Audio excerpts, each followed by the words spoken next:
I am resident of Collinwood for YouTube, joined by my buddy Butch Rosenbalm. We're here to continue our Western series. We're here to talk about Joe Kidd, starring Clint Eastwood, John Saxon, who you may know from A Nightmare on Elm Street, and the last, I think it's the movie with Bruce Lee, The Last Dragon.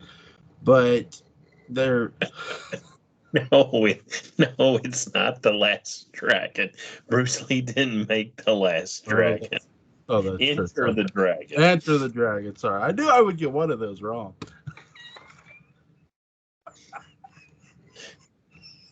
The Last Dragon with Bruce Leroy. Yeah, there you go. But Enter the Dragon, he was also actually in the original Black Christmas too. Yep. Where he played the cop, which John Saxon has been in a ton of things. I mean, a lot. I think he's been in every genre there is. But he actually plays a Mexican revolutionary in this movie, which is really good. I got to tell you, Butch, I got this at Big Lots. What? Yes. And it was $3. Holy cow. When you go to Big Lots, go to their DVD section and just sift through. You'll see $3, $5, $3, $5. One time, I literally picked up like a whole stack of DVDs. My wife's like, "How much are those?" I said, $3 each. I said, I did not get any of the $5 ones. Wow. Anytime we go, I'll scan through them, but usually it's just, crap. Every now and again, you got to get like the one time, like I saw, was it The Usual Suspects there, and I picked that up there. Now, when I went back, it was Usual Suspects, but it had a different cover for some reason. I don't know why. But I didn't pick it up because it's like I already own that one. Yeah. Excuse me, I didn't get my nap out. It's okay. But when did you first see Joe Kidd? I was so hoping you would leave with that question because the answer was last night.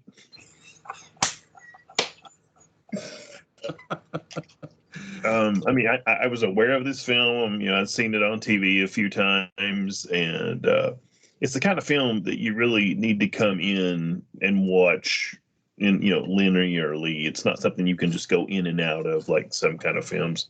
So yeah, first time I saw it was last night. I'm so glad I picked a Western you had not seen until last night. That is awesome. Well, I've been kind of worried as you come up with them because I'm like, it's not going to be too long before he picks something I don't have or I've not seen, and I'm like, God, I hope it's I just hope it's something I can get in time and make sure I watch it. Some of my problems with some of the movies we end up picking is I haven't seen them in so long. So, and like if I don't own it, I'm like, hey, I need to rent this because I haven't seen it in years and I don't remember what everything that happened. And then, like Prince of Darkness, and we watched The Vault, and I mean, it's probably been a year since I've seen Prince of Darkness, but I know it really well. I really like it, so that's why last week I was like, well, I think I'll watch it with the commentary. Maybe come up with some interesting stuff out of that way, because I'm not going to gain nothing by watching this film again. Yeah, I hadn't seen the last time I saw Prince of Darkness is when I lived with my mother. It's been that long, and it's like, I'm like, I know the plot. It's like, but I haven't seen it in so long, and they don't. I mean, sometimes they'll show it on. It's one of those movies that sometimes you'll catch on cable, and sometimes you just won't. It's not like the most to me the most. People say Halloween is the most overplayed John Carpenter movie in October. I would argue it's The Fog, but I'm going to have to go with Halloween, at least in my experience. Of course, That's because I think it's the only film AMC owns, and every starting October 1st, it starts into the rotation 5 times a day.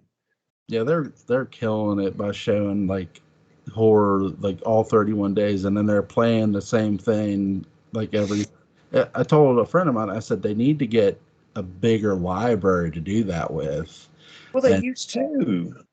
Yeah, they did. that was like my big thing. It's like, okay, it's Halloween. Let's go see what AMC's going to show. And they would announce and like, oh, this is going to be on. That's going to be on. I got to set the VCR. I got to set the DVR. I got to stay up late or get up earlier, And now it's like, oh, Halloween, Halloween 2, Halloween 5, Halloween 6. Okay, I'm good. Thanks. So Clint Eastwood stars in Joker. That's for good. But I found it interesting that this character starts off in jail.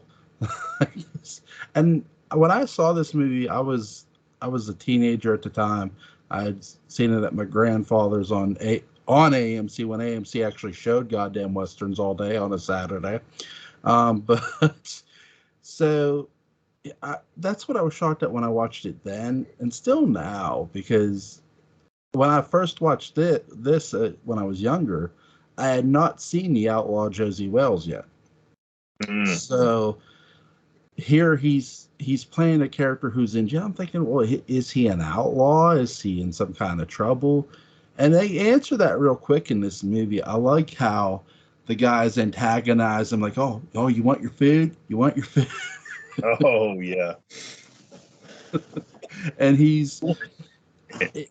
when he doesn't get the food and the guy comes and releases him, he picks up the pot and Clint Eastwood's character Jacob just throws it at him and then hits him with it. Knocks him out, then looks at the other guy and goes, "Do you want some?" And the other guy's like, No, I'm good. I like how he asked the one guy, who hit me? And he goes, "Did so and so hit me?" He knew or he figured who it was. It's the sheriff. And the thing is I watched the first part of it, watched about 30 minutes, and then my wife got off work, and that was on like Monday, and then I finished it on Friday, and I'd actually, at the end of it, spoiler alert, he punches the sheriff back. And if you're sitting there watching the film at one setting, it's like, oh, okay. But if you like take a break with it like I did, it was like, wait a minute, what? So I had to hurry. Oh, okay. Yeah, Bob, who's the sheriff, hits Joe Kidd, and he goes, "You didn't have to hit me, Bob." He goes, "Next time I'll knock your damn head off." One thing about this is not. It kind of is and kind of isn't the typical Clint Eastwood Western. Yeah. He was kind of like the next generation's John Wayne, the badass. He does everything better. You talk about Josie Wells, the scene, it's kind of like 4 Dead in 5 Seconds. And yes, he's still he's a pretty good shot and he's a good tracker and whatnot. But this guy, Joe Kidd, doesn't seem to have it together quite as much as the Man with No Name or Josie Wells or any of the other Clint Eastwood characters. So I found that part kind of interesting and I enjoyed that. I don't want to go so far as, I don't know how you feel about it. I've always found the movie Unforgiven to be extremely disappointing because it builds up and you think you're going to get this final Clint Eastwood roaring rampage of revenge, and it's like 3 shots. And I'm like, wait, what? What? I mean, I get it. It's deconstruction. It's this, it's that. But this film had a good balance. I think it gave you enough of what you wanted, but then it also turned it on its head a little bit, and you got, if you will, the best of both worlds. Yeah, I think Joe Kidd is one of his more underrated westerns, simply because it's not something you're expecting out of him. You sort of are like, we've seen him play the Man with No Name and be this gunslinger who would travel around and just randomly help people. He was the original Mandalorian. Is that because part of this book than he was? But with this, he's this completely different character. And you also learn he owns a farm. He owns a stake of land. So when he gets put in prison, are you going to pay the fine or are you going to serve 10 days? And he's like, I'll serve the 10 days. And during that sequence is when Louis Chama, who's played by John Saxon, comes in and he starts a ruckus. And he says about there was a fire. They had court documents, and I want to say in California, I forget where they say where, but the court documents ended up getting burned to prove that they had land, not necessarily saying they had Clint Eastwood's character's land, but they had land of their own. If I'm confusing anybody, I apologize. I don't think I am. But what are you talking about? Yeah. But he says there was a fire, and then he takes the current land documents that the U.S. court has, and he goes, one day there was a fire. John Saxon, I think he literally almost, I don't know if he does this on purpose, but he steals a lot of the movies he tends to be in. And this is just another one of those he steals. I mean, I love Clint Eastwood in this movie. He's really good. But we don't get a ton of Louis Chama in this movie. We get bits and pieces of him. We get enough to be interested in him. And that's cool, but I sort of do wish we would have got more of John Saxon's character in this movie. That's my one biggest flaw with it. I wouldn't mind more John Saxon. I don't know if I need more Louis Chama, because he gets just enough, like you said, to be interesting. Yeah, and to continue the story. They leave with the documents, and the sheriff goes after him, can't find him, sets up a wanted poster. This rich guy comes into town, played by our old friend Robert Duvall from Open Range. And for the record, Robert Duvall, man, he can play a bastard like nobody's business. And he ends up hiring Joe Kidd, or offers a Joe Kidd the job. Joe Kidd's like, no. He goes back to his farm, finds out that Chama has kidnapped slash slightly tortured one of the workers at his farm and ran off all the horses. Well, this kind of goes into the typical Clint Eastwood film, and he's like, oh, hell yeah. He goes and puts the spurs on, goes back, takes the job. They go after Chama, and that's basically the rest of the film. But I'm with you.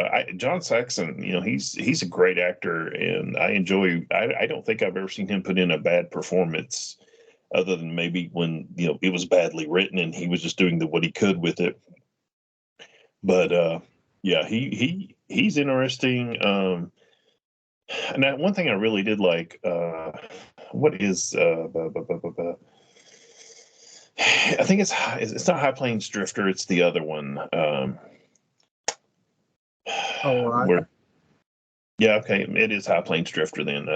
Where he comes back and he walks into town, and he ends up taking that woman and basically raping her. And that always that kind of just creeps me out a little bit. I know 21st century viewpoints and all that, but when Chama's girlfriend is come upon by Duvall's men, and there's like one guy, he's like really kind of slimy, and he's like, what are you doing up here by yourself? You get a real rapey vibe. But thankfully, at least in the broadcast version that I watched, it's never implied or said that they assault her, which I was like, okay, at least we have that. I was happy with that. It's actually never implied in the movie either at all.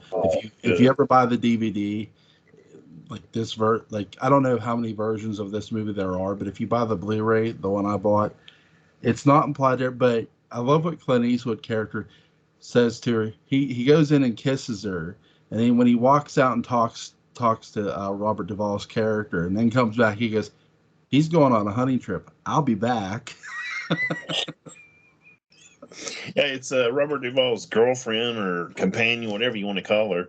Yeah. And he goes to meet Robert Duvall, and Mr. Hooker or whatever his name is, he's busy, and he goes down and meets this rather attractive lady, and just walk, like you said, like Jules said here. He walks in, and they kiss a little bit, and then they come and get him, and comes back around. He's like, he's going on a hunting trip. I'll be back. It's like, this will be the best 10 days in jail I ever spent. It's like, I mean, he's such a player in this movie. Clint Eastwood is. It's like this is really a far away from the the man with no name. I mean, because we did not see that with that character, but with this, there's a lot of just humor and we saw humor in that character, but we saw he's very direct. He has a temper too. Joe Kidd does. And when he gets played, the one thing I'll say with the character is he hates being played around with or messed with. I think that's the one thing you learn with the guy. That's sort of the theme of the movie. Like Joe Kidd will probably leave you alone if you leave him alone. Where in jail, where the guy's messing with his food, well, he gets the guy back, and then he ends up killing the guy because the guy tries to kill him. Well, when Louis Chama, like you said, messes with his farm, that's when he decides, okay, you messed with me, I'm going to mess with you. And he goes on a hunting party. But what he doesn't realize is these guys aren't just out for Chama, they're out to kill in cold blood. And that, I don't think that's something Joe.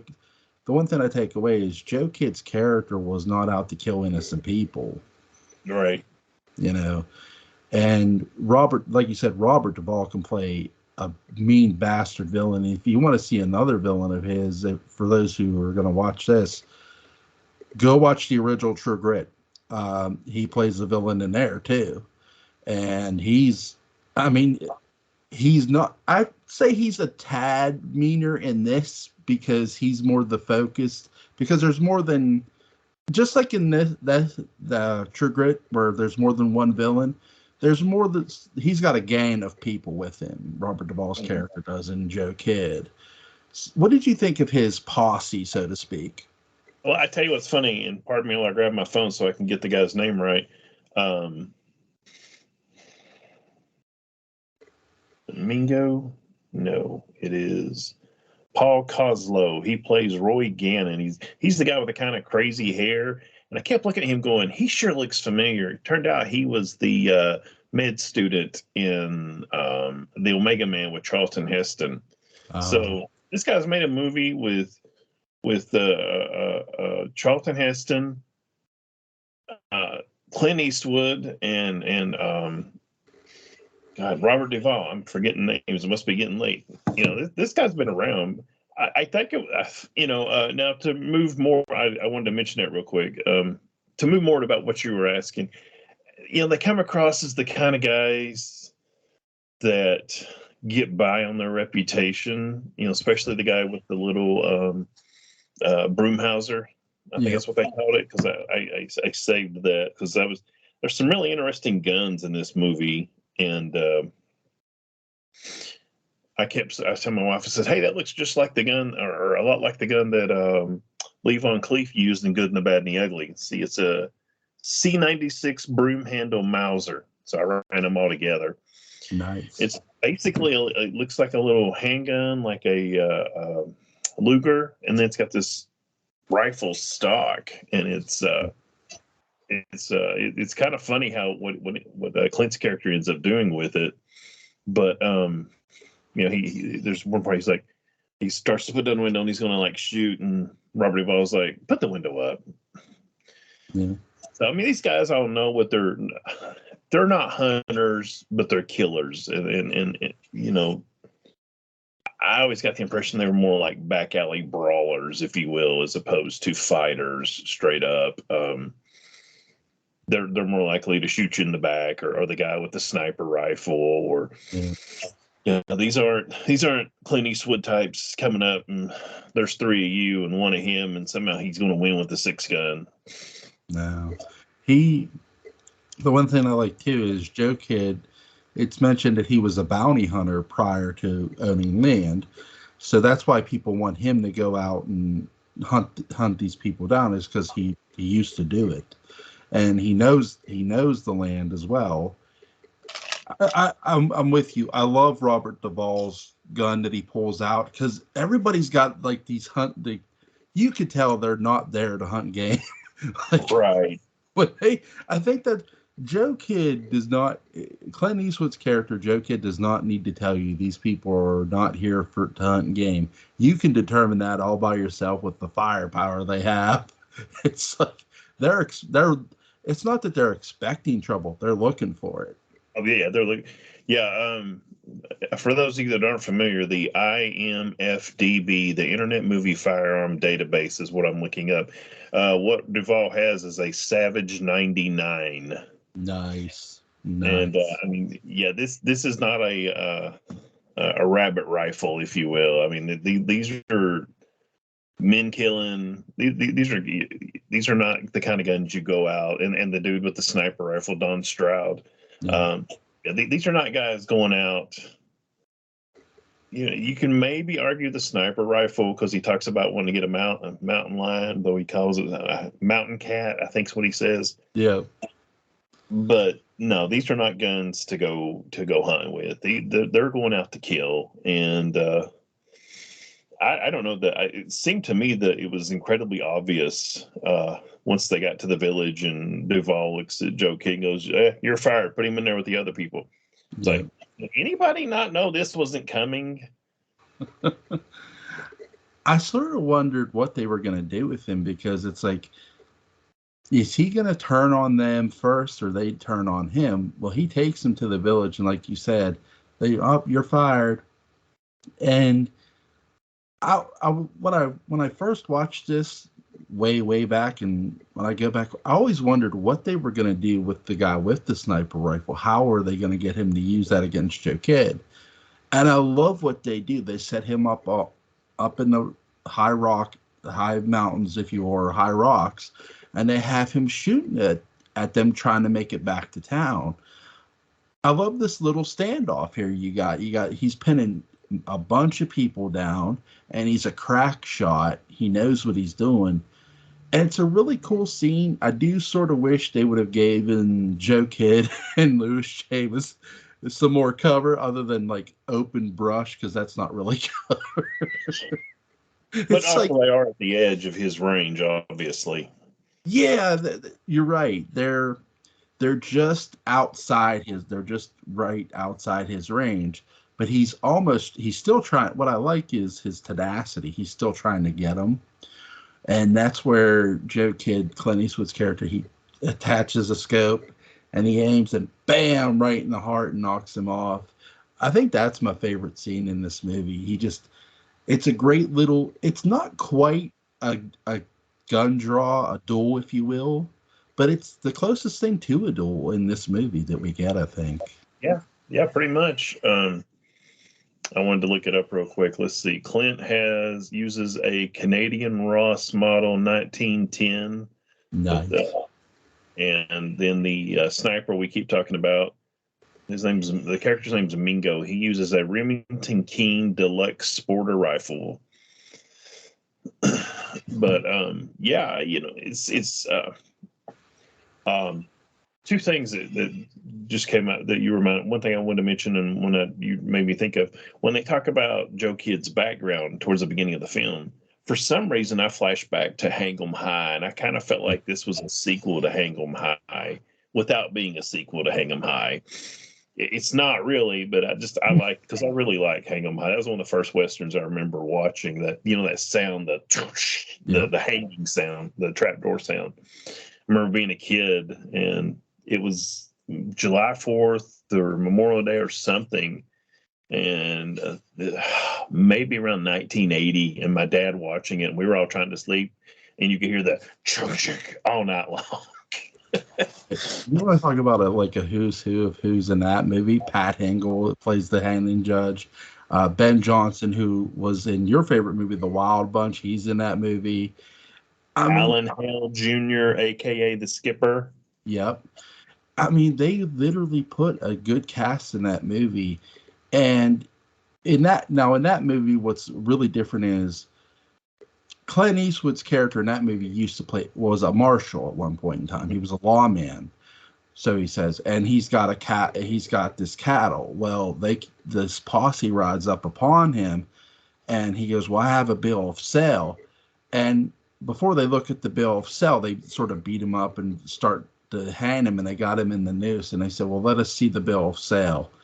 And there's a mark on the bill of sale, and he goes, is this the guy's mark? And they're like, he didn't need the mark, he could write his name as good as you. And that's when he says hang him. Ben Johnson's character ends up saving Clint Eastwood's character, which is really cool. Yeah, yeah. I don't want to get started on Hang 'em High because that's we'll run off. Yeah, they go to the village where they're looking for Chama, and apparently, I believe some of his people are there. Duvall has his men hide him in the church. Yeah. And there's a lot of Spanish, and my wife, who used to speak Spanish pretty well, still knows it pretty good. There's a couple times she's going, I don't know, they're talking too fast. But apparently he's going to like bring 5 out and shoot them at breakfast, and 5 out and shoot them at lunch, and 5 out and shoot them at dinner. And he's going to repeat this every day until Chama comes in. And they brought Chama's woman, and she's cooking for them. And then that's when they fire Joe Kidd and throw him in the church with the rest of them. And it's really cool. It's very un-Clintish, or traditional Clint. How he they take his gun, and he ends up one of the I think no, it's not Mingo. It's the other one. One of the Duvall's men that he's had trouble with. well, had trouble with Joe Kidd anyway. Let me correct that, because Joe Kidd takes care of it real easy. Ends up killing him, kills another one, and he's just like slowly, sneaking, killing them, taking their gun. And there's a point where he's out back of where Robert Duvall's character is. And I mean, Robert, it's like over a little overlook. And I mean, he's got a rifle right there. And I'm thinking, just shoot him right now. The film is over, because these guys, they're going to they're going to fire their guns till they run out of bullets. And they're going to be like, dude, nobody's paying us to scope. I will say this. It's not the story they wanted to tell, but my wife I kept telling my wife, God, just shoot him now. Just shoot him now. The film's over. Shoot him now. But that he gets away from him, and he grabs what looks like a case for a tuba or something, and it turns out it's the rifle we were just talking about, where then we have the slight sniper duel there.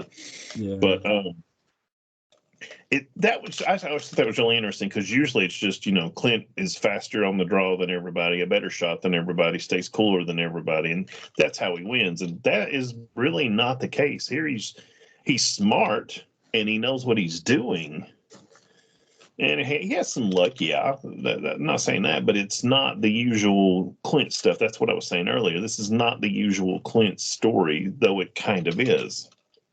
Right. I like how he gets into a fist fight with the character who's been antagonizing. They've been antagonizing each other. He had thrown the character down the steps earlier, and they get in a fist fight. And Joe Kidd, Clint Eastwood's character, knocks him out right in the middle of the street in front of Robert Duvall's other men. They're like, "Well, the fun's over, and he's gone to church." Just like, that is such a great line. He's got a rifle of some kind, I forget which, and he's like, yeah, I'll get this, and I'm going to shoot you, and blah, blah, blah. What are you going to do? And Clint's like, I'll kill you. and it's not even like, I'll kill you. It's more like, I'll kill you. He's all calm about it. So after they take his gun, he's like, come on. And there's a table full of guns, and he's like, come on, kid, come on, do something, show me what you're going to do. And he grabs a gun, and he hits it, and it hits the guy right in the throat. Yeah. And he's like, ah! And for the rest of the movie, he's talking like this. And he'd say he's not happy, but we're not sad when he falls down.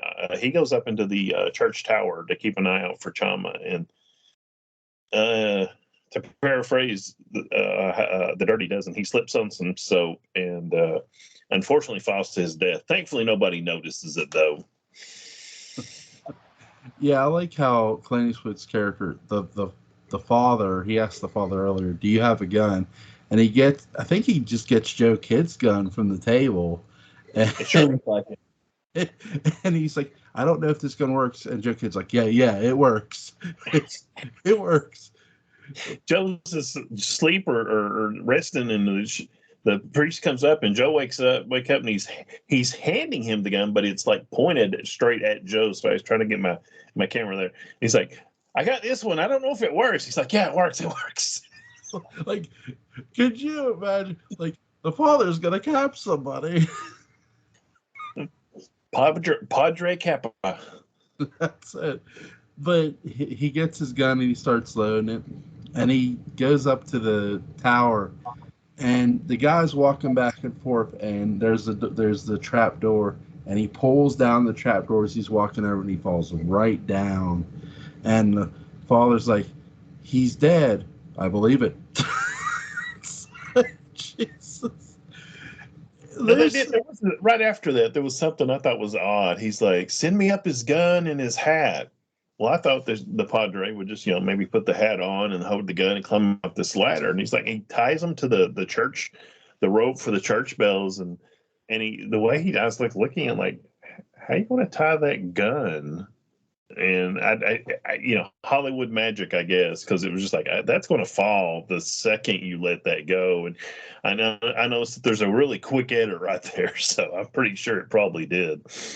They probably did. They do make it look good though, as they're pulling it up. And he, like you said, he's on the tower. It's like, just go ahead and shoot, like he said. But no, I like how he. What's your favorite scene in this movie? By the way, I'm sorry I didn't ask. Oh, him shooting Robert Duvall would have been my favorite scene, but we didn't get that. So, the train, because I was not expecting that. Yeah, when the train goes through the building in town, which is really cool.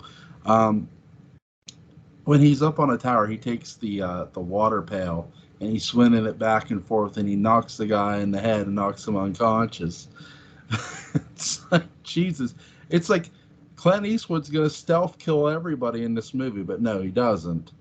But I like how he lets the horses go and he makes this escape. And he goes up to Louis Chama up in the mountains. And I love this line by Clint Eastwood because he points the gun at Louis Chama. He goes straight up or draped over the saddle. Makes no difference. Because at this point, Joe Kidd's had enough. Yep. Yeah, see, there's a little bit of story we may have left out. When Joe Kidd's in jail, yeah, he gets out, and because they're trying to kill Louis Chama's trying to kill the judge, and he gets the judge out, and he's staying. Joe Kidd's over in this bar, and he sets this double barrel shotgun down. Yeah. Well, one of the guys it's the one that's messing with him with the food, isn't it? Yep. He's like, he comes over and he's like, yeah, I mean, you get the impression he's like kind of wanting to start something, but he's drinking this beer and he sees this double barrel shotgun. He's like, and Chama's in town. And he's like, come on, so and so, come on. He's like, okay, maybe we be in prison again sometime. And he goes to leave, and Clint just kind of puts the drink down, and has his hand again, and sure enough, that guy comes right back in, and Clint kills him, or Joe Kidd kills him. Sorry. Well, that starts Chama being mad at Joe Kidd, and that's why he attacks Joe Kidd's farm, and hurts the hand and sets the horse off. Well, then Joe Kidd helps save Chama's woman and brings him back to him, and he's like, okay, him and Chama are kind of like, okay, you killed my man, but you saved my woman, so as far as I'm concerned, we're even. Yep. And Clint's like, no, there's no way. But there's a really, nice point. Rather than doing the roaring rampage of revenge, as they say, he just looks at him and goes, you go back to jail. You go to jail and try to do it through the courts, basically, is what it is. And then Robert Duvall and his men hurry back to town, leave the sniper to try and stop them, doesn't succeed. And I mean, they're all over town. Yeah. And actually Robert Duvall and his men stop it somewhere along the way, and a train picks them up. Well, then when Clint, Chama, and the woman and Chama's friend are there, of course Chama's friend gets killed, and they're like, how are we going to get him to jail when they're standing right there as the train? and they get on the train, and it ends up running it through that very same bar that Clint killed the guy through. And it's a really cool, funny, and if you're the bartender, probably pretty sad scene. But I was like, that's a very Captain Kirk moment. Just completely look at the situation. What do we have? Here's a solution. And I just really, that was my thought. I'm like, man, that's incredibly Captain Kirk of him. He really does a good, like, this is the very definition of cool. Like, Joe Kidd is just, he's not going to let any, like, when he gets rattled and pissed off, sure, he'll take care of you. But he seems to be very relaxed, though, too, when he does it. He doesn't seem to get mad, even though you could tell he is. He stays very calm, and then when he takes that train through, that's when he starts shooting, bam, bam, bam. And I love how they do that shot too. They show the train going through, and then he starts shooting, and that's when him and Louis Chama, John Saxon's character, they he actually trusts Chama to start shooting with him, which is good. I think it doesn't work without John Saxon's character being able to shoot too. I think that's the thing too. What makes it's sort of like it didn't start off as a buddy movie, but it's sort of like Assault on Precinct 13 in a way. Yeah. In a weird way. But a Western. So, and I like how Clint Eastwood's character does actually kill Robert Duvall's character. He's sitting in the judge's chair, and he spins around, and he's looking at him, and he's pointing the gun at him, and bam, just shoots him. I do wish we would have got a showdown and a duel, but this is not. It's a Western, but it's not your classic duel Western, if you will. Well, I think it was pretty obvious that Robert Duvall would have fared about the exact same in a duel. So I think that's one of the reasons what we did. That's why he hired those guys. Yeah. He's not not saying he probably can't pick up a gun and do some shooting, but that's not his thing. He's a rich guy. And I'm going to backpack just a second. Are you going to try and tell me Assault on Precinct 13 isn't a Western? My apologies, Mr. Rosenbaum. My apologies, sir. I'm so sorry I have offended thee. I couldn't resist. You said that, and I was like, I can't believe he just said that. There's gonna be a picture of me on Butch Rosenbalm, and he's gonna start throwing darts like that son of a bam. Oh my god! But in a lot of ways, Assault on Precinct 13 is sort of like a modern day Western when you watch it. You're right. But with this, they're sort of taking it. They're taking Louis Chama, who's sort of like a Napoleon in a way, in his own way. And I like the fact that they do cast John Saxon in this role because, again, John Saxon's that type of actor. He can play any character, and he really can. And they cast the perfect person to be sort of your antagonist, Robert Duvall. And again, another actor who can play any role. This is something that if we get more like Bone Tomahawk's really good with Kurt Russell. I don't know if you've ever seen it, but I want to see more Westerns where you're casting the right people, like a Robert Duvall, like certain actors who you might not know if they're going to get killed or not, but when they do, it's like, oh, okay, I could see why that guy got killed. And that's meaning. It's not just, yeah. Do you know off the top of your head what nationality John Saxon is? I thought he was Canadian. I do not. I've seen him play. He plays I guess technically Mexican, since we're right there on the border with Mexico, but Hispanic. If we will be nice to say Hispanic just in case. And I mean, it's not the typical, hey gringo, why you gonna do that? I mean, he sounds like, not that I've known many Hispanic criminals from the Old West, but I figure it sounds something like what he sounded like. It's not a stereotypical, you'll make a movie kind of deal. So I'll give a great comparison. He's Eli Wallach without being Eli Wallach in a yeah, way. If anybody's ever seen the character Tuco from the good, the bad, and the ugly, I'm not saying he's Tuco's character, but he's sounded a bit like Eli Wallach would have if you would have cast Eli Wallach in this role. And that's a good thing, because when you have a actor that has that type of range and can pull that off, it makes it a better film.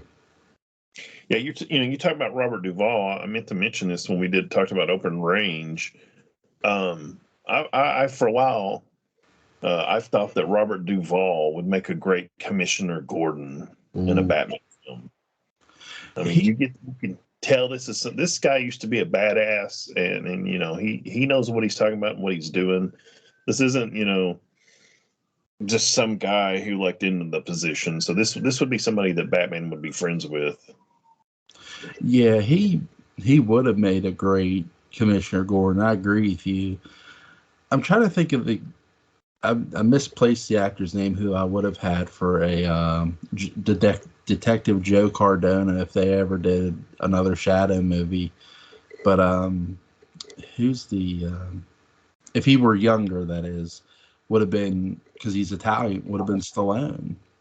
Without them, he can't be all muscular. Right. But do you ever see Copland? Yeah. Stallone did a really good job in that, and I mean he still was pretty decent size, but he wasn't Rocky or Rambo. Right. Yeah, Cobra, he's not necessarily too built in that movie. No, but I find that movie just to be so over the top. I mean, there's a point where Judge Dredd's looking at him going, dude, calm down. Court adjourned. It's a great Saturday afternoon film. It is. But you don't take Saturday afternoon films too serious. So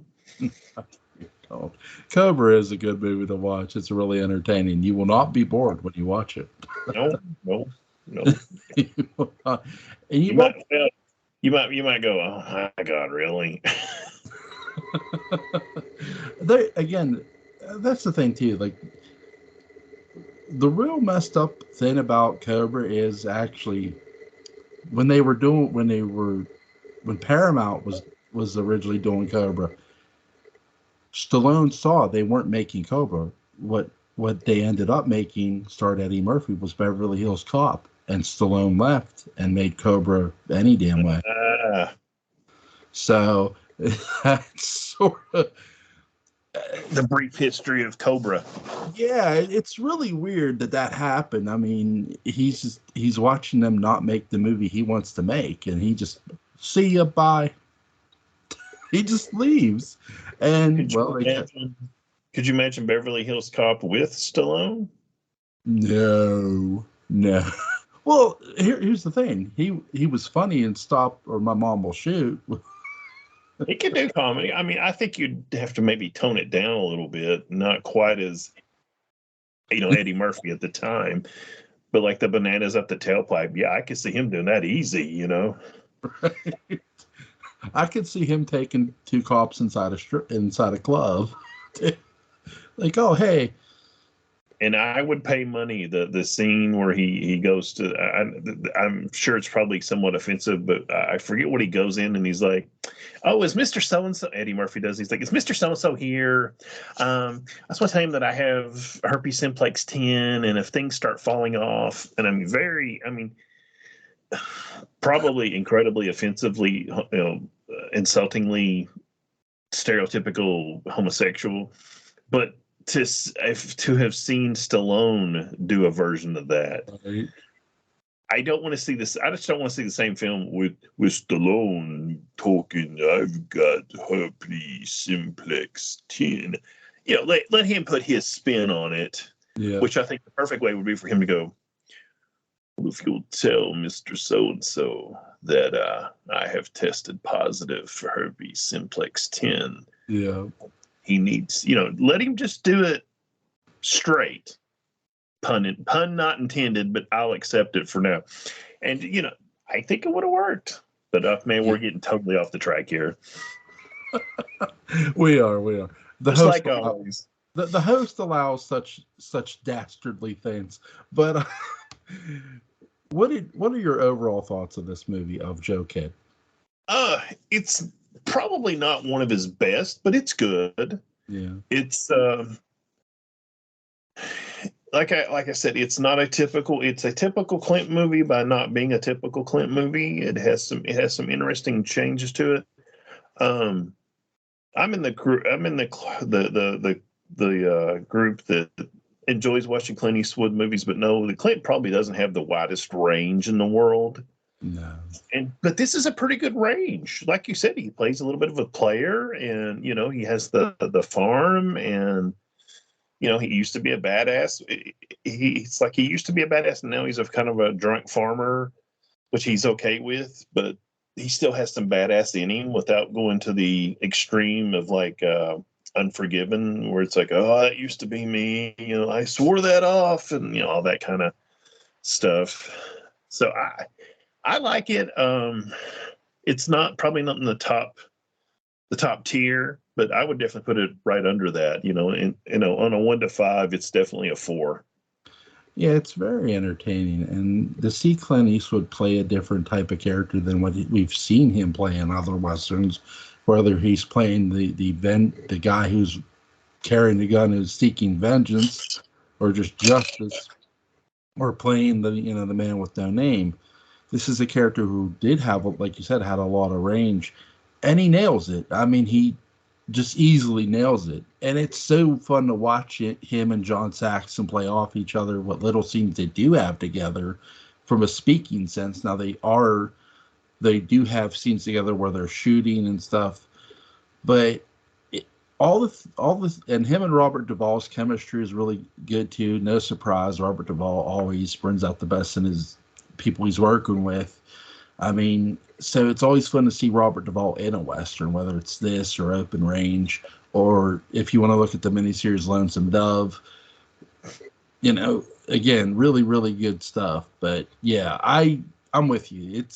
It's very underrated. I give it a 4 out of, it's in my top 4, but I'd give it a 7 out of 10. It's really, I think, again, my biggest complaint of this movie is they just give you just enough of Louis Chaman. It's like, it feels like at times the movie's meant to be longer because it's not a long movie. Yeah, I kind of got that impression too. Especially the point when Joe Kidd goes up into the mountains to meet with Choma, and it's just like all of a sudden Choma's like, okay, I'll do what you want. And I felt like there was a scene missing there where, we don't have to have the bonding scene or whatever, but, something where it's suddenly like, as opposed to, okay, we'll do what you say. And which is kind of what it is. So, yeah, I kind of felt like there was something missing there. I was sort of wondering, because Louis Chama's men looked like they were wanting to jump Joe Kidd. And I was wondering if there was a scene maybe he had to shoot it out with them to even talk to him, and we just don't get that scene. But again, it just felt like this movie's supposed to be a bit longer. But again, it's not. And for the length it is, it doesn't bore you. It doesn't. No. It keeps you interested, which is good. So we give it a positive review. Yeah. Oh yeah. Is there anything you want to add? Give it a shot. Don't wait 53 years like I. Well, it didn't come out that long ago. Don't wait 45 plus years like I did. It's not going to change your life, and you're not going to go, oh my God, Clint Eastwood is such a great actor. You'll enjoy it. Yeah, go check out Joe Kidd, and if you're at Big Lots and you see this thing, pick it goddamn up. That's what you do. You just pick it up, put it in the cart. My wife cut a promo on me because I had too many DVDs to go with it, but it's okay. Just tell her it's $3, whether it is or not. And if it's not, tell your wife or husband that Joel said it was. Yes, send all your hate mail straight to me at Collinwood on Twitter. Just send it to me. If I'm used to swear words, so if I hear something profanity, I've probably heard it already because I hear it every day from my wife. But What? I'll let you pick the Western next. Go ahead. I'm going to be mean. I'm going to be mean with you. I want to do something a little different. Okay. I'm going to give you two, and you can pick. Okay. Both of them take place in the Western genre, but they're a little bit different Westerns. Ooh. Your choices are the pilot episode of Kung Fu with David Carradine Ooh. or Ravenous with Guy Pearce. I've never seen Ravenous, but I have to watch it. I'll have to watch it. Like when you now, to be clear, you're meaning the Kung Fu series, not the movie. Yeah, the TV series, just the pilot episode that is free on, is it Freevee? What used to be IMDb.com. They apparently have all 3 seasons. I literally just learned this today. So, you don't have to pay to watch that. I'm not sure if Ravenous is available anywhere off the top of my head, but we'll take the pilot episode of Kung Fu. Alrighty. I haven't seen that in years. I started watching it today, and I was just like, I'm surprised at how well there's a weird connection I have with Kung Fu and David Carradine, and it's one of those shows I got to see a little bit off and on in my life, and for some reason one day I decided I've got to get all 3 seasons, and I did, and I've still not watched them all because I was trying to watch them all in order, and back when I worked third shift, I'd put it in and, watch about half of it and have to turn it off because I was going to sleep. And that doesn't help you remember where you were. But I've always had this weird connection. I've always really liked it. And I've always really liked David Carradine. So I'm looking forward to this. David Carradine did a really good job of playing that part. I mean, I watched it on TV when it was in syndication. And so I got to watch it when I was in junior high school. And it was really entertaining, and it's crazy because David Carradine was a movie star, and it made me wish sort of I got to see more of him after I saw Kung Fu, and then he did do Kill Bill, and that was the best part of Kill Bill was David Carradine. I know. Well, I don't know, but if I understood our friend Patrick McRae's comment, you're apparently a big Quentin Tarantino fan, and this is apparently one of the big differences between you. I don't care for him because I've seen a lot of the same movies that Quentin Tarantino has. So when he's riffing on them, and I don't mean it insultingly, but I know where he's getting that from. It's like, dude, come on, man. I don't need to see this movie. If I want to see this movie, I'd go watch it. Give me something new. Well, the one debate I have with most of my friends with Quentin Tarantino is he the greatest filmmaker ever? No, stop that. No, he's not. But the thing of it is do I think all his movies connect to one another? I don't know if I agree with that, because when I watch Reservoir Dogs, I don't see it as a connection to Pulp Fiction. I just don't. Honest to God, I get it. I get both movies. Am I a huge I'm a semi Quentin Tarantino fan, is what I'll say. Is it Hateful Eight? Was that the Western he made? Yes, I watched that one.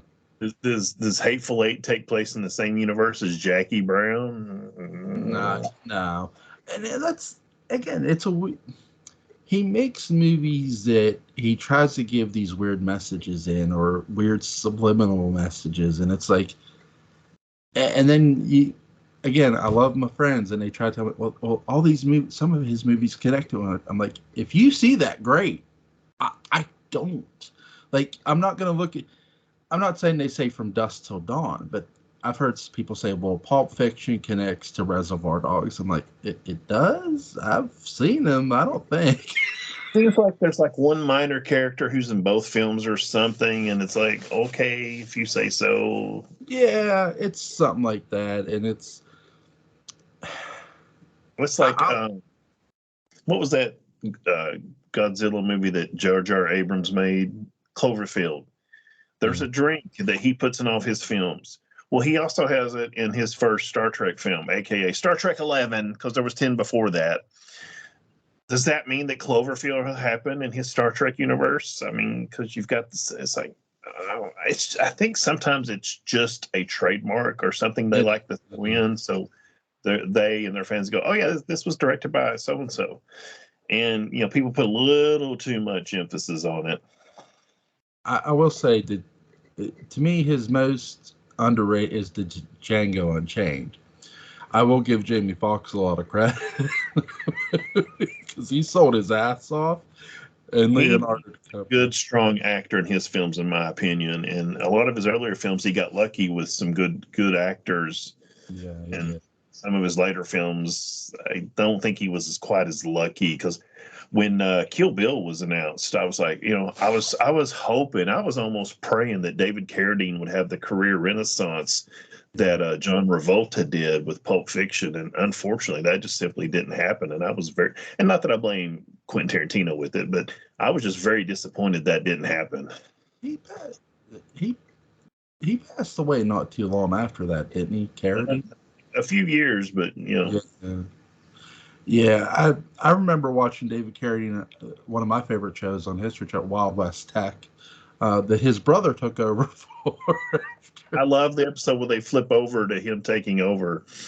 That's funny too. The reason Robert, ties back. Robert is in Kung Fu. He plays. There's like young Kane, which is played by Ramses Parada. He's always, Master, why should I do this? And then there's like a teenager. That's Robert Carradine, David's brother. And then, like you were talking about Wild West Tech, which I love. The reason Robert had to leave Wild West Tech is because he was playing Wild Bill Hickok in Deadwood. Yeah. And that's the thing too. Like, contracts are contract. It's weird because when you get a contract from a television company, you better go do it, because that's the one thing that what was it? Oh God, I'm gonna mess up his name. The guy that played Magnum PI, Tom Selleck.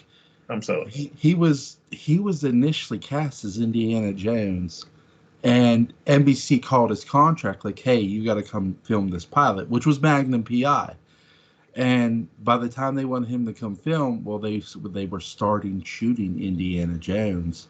And he said, "I can't do it." Harrison Ford got the role. Obviously, Tom Selleck ended up with a great career of Magnum PI, but still, it's crazy. I'm going to piss a bunch of fanboys off, and truthfully, I don't care. I don't like the Raiders of the Lost Ark films. I don't think they're bad films. I just don't find them interesting. I don't care for Harrison Ford. If Clint Eastwood doesn't have much of a range, Harrison Ford is his illegitimate son, who has even less. And then their grandson, Nathan Fillion, who has no range whatsoever. It's just, every time I see Raiders of the Lost Ark or something, I think, man, what if Tom Selleck had done that? Because Tom Selleck has some charm, has some swag, some savoir-faire. And I think Indiana Jones would have been better off with Tom Selleck. And of course, my personal opinion. Feel free to disagree and be wrong. I will say this: Harrison Ford is an actor who should have been in more westerns, because he would have been a great. It's sort of like he would get. I don't mean this in a negative way. It's sort of like he got put in the wrong era. Yeah. Almost. And there's actors that do, but good actor, just, I like the Indiana Jones movies. So, go right ahead. My apologies for not calling Assault on Precinct 13 a Western. I will rot in hell. No, just stub your toe a couple of times. It'll be all right. Yes, sir. All right. For Butch Rosenbalm, I'm Joel Sates. Butch, man, thank you. This was a lot of fun, man. Joel, thank you, buddy. I appreciate it. You have a good night, man. You too. Bye. Goodbye.